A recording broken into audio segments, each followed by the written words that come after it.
That's why he was crucified in the church, because he knew not God. He understood not God. He knew not the faith of God. He understood not what the grace of God. So he was living by what? The traditions of the forefathers. All about the law. What I think is right, that is what I'm really gonna do. It's all about self. That's how he was living. He thought he knew God. He thought he was doing God a favor by crucifying the Christians because they were lying on God. Right? They were deceivers. They were untrue. But he was the one that didn't understand God.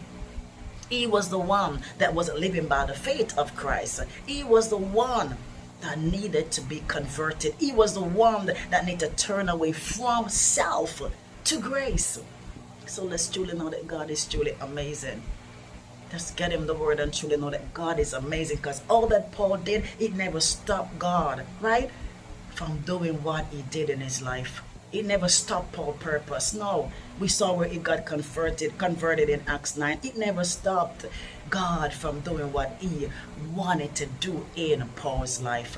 It never stopped him, because Paul was already ordained, right? He was already ordained to serve the mighty God. He was already ordained to be that witness. He was already ordained to serve the Lord. So let's go further and get into all that. But when it pleased God, who separated me from my mother's womb and called me by his grace. His approval. What's approval unto him? To reveal his son in me, that I might preach him among the heathen. Immediately I confirmed, not with flesh and blood. Neither went I up to Jerusalem to them which were apostles before me, but I went into Arabia and returned again unto Damascus. Right?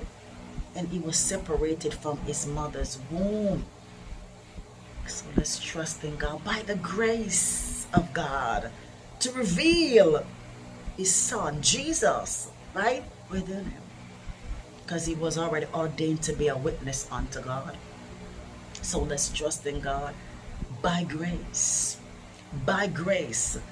not by self, not by law, not by flesh, let me say. Not by flesh, not by law, by grace. By the grace of God. You see, it takes faith, right? It takes faith. I can't walk in God's approval without faith. I gotta believe. I can't live God's grace without faith. I have to believe. Paul wasn't living by faith. He wasn't living by the faith of Christ. He was living by the law, the traditions of the forefathers, right? The traditions of the Jews, right? He was not living by the faith of Christ Jesus until he got converted, right? Until he truly got converted.